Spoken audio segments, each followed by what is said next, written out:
Hello and welcome to another video from Speech Time. This video is a part of our upcoming series on the Canadian Parliamentary Style Debate. In this video, we are going to be focusing on the impromptu style of debate.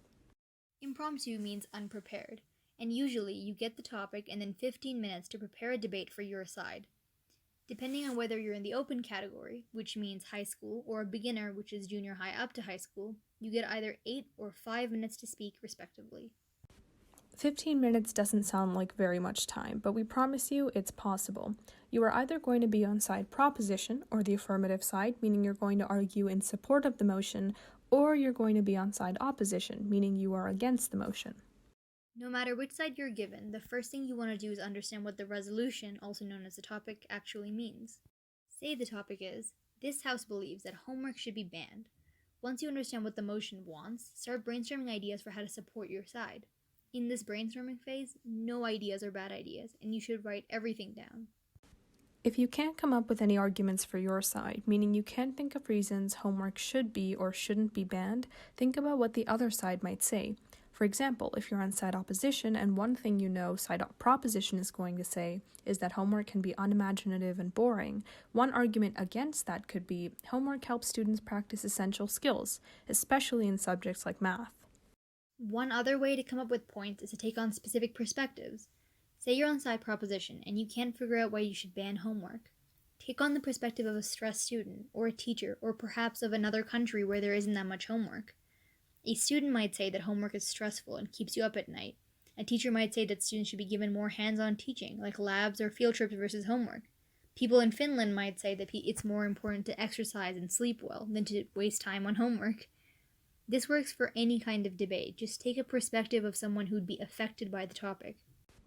Those are just two of a variety of ways to brainstorm ideas, but as a rule, you should try and stay up to date on news and current events so that you can pull up examples and issues that exist today.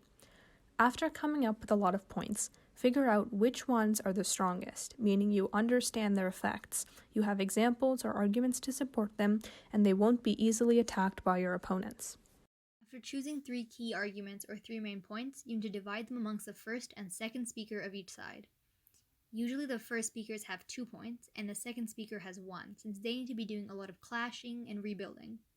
As a side note, clashing is when you point out mistakes, problems, or issues with your opponent's arguments at the beginning of your own speech.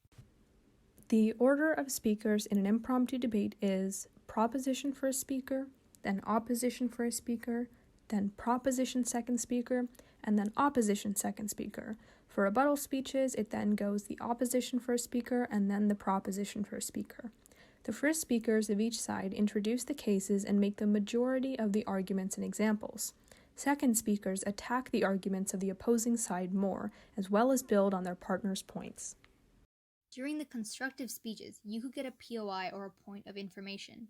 It is important to take 2 POIs and to deliver 2 POIs. It's phrased like a question and takes a specific issue with an argument you have made. Don't panic when your opponent gets up for a POI. Take a deep breath, hear them out, and try your best to answer their question. Remain calm. Any answer is better than no answer, and explain why your argument still stands. In the worst case scenario, say your partner will address that in their speech, or that you will address the POI later in your speech to buy you some time.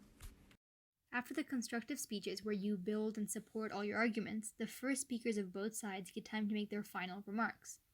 During the rebuttal speech, you can't be POI'd, so use this time wisely to prove why your argument has ultimately won. You could go for a machine gun rebuttal, where you attack all the points made by your opponents and disprove them, or you could provide a thematic rebuttal, break down the overall cases made on both sides, and prove why yours is the ultimate winner.